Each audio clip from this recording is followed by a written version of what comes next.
Hello everybody and welcome to my channel. Today I want to talk about how to get good video lighting for YouTube when you're not a big channel with sponsorships and thousands of dollars worth of gear. And while it's great to use pro level camera and lighting gear, that's just not in reach for most of us when we're starting out. So today I'm going to talk about the best lighting setup for YouTube with reasonably priced gear. And you can start with one light and work your way up to a 3-point lighting system, because it would sure be nice to be able to turn this look with just room lights on into this without breaking the bank.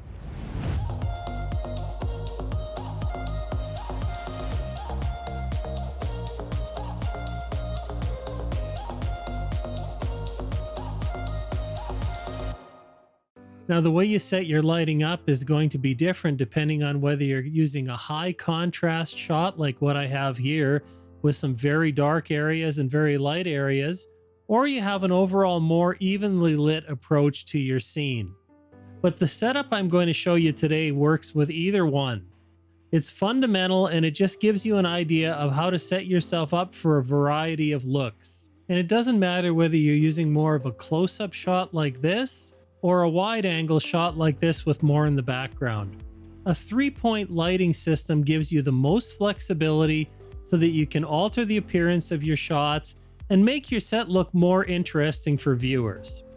So let's talk about the 3 lights that are included in a 3-point lighting system. I'll also talk a little bit about practicals. Those are those lights you can actually see in the background.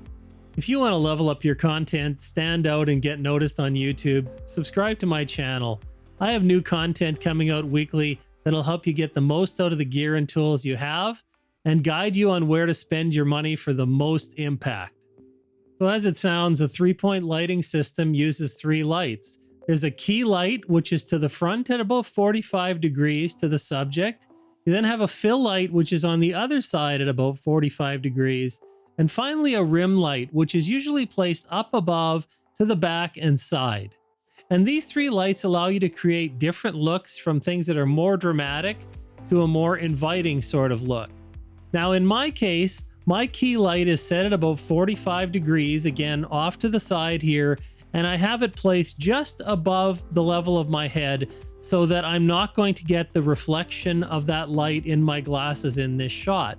You can place it further out to the side for a more dramatic look.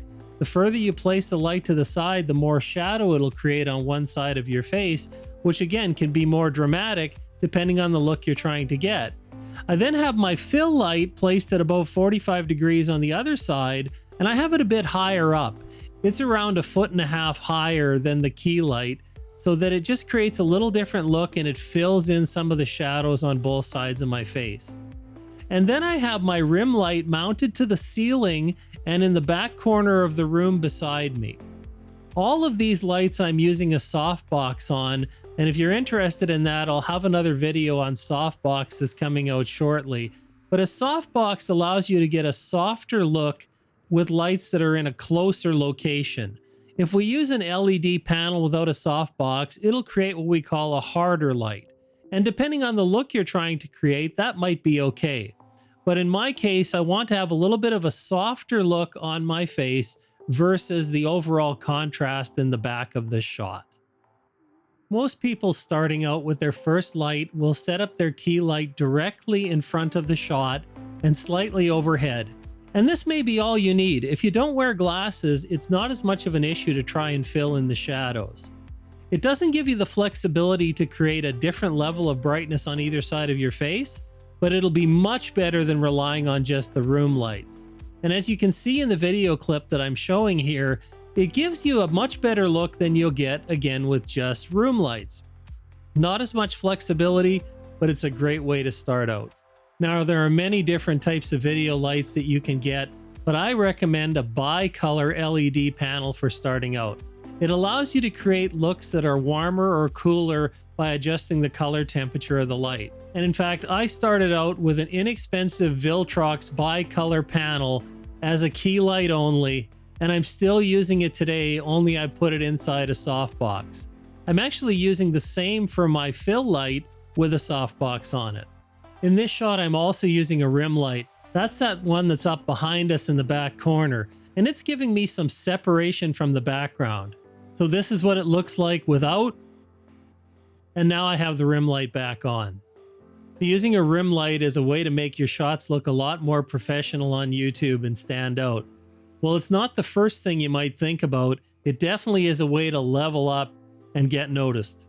And this is another shooting angle with the same 3 lights. I have a key light, I have a fill light, and a rim light behind me. All I've done is adjust the power output on each of them to more evenly balance the shot. But this is a great way to get versatility out of the same 3 lights and make the background more interesting for your audience.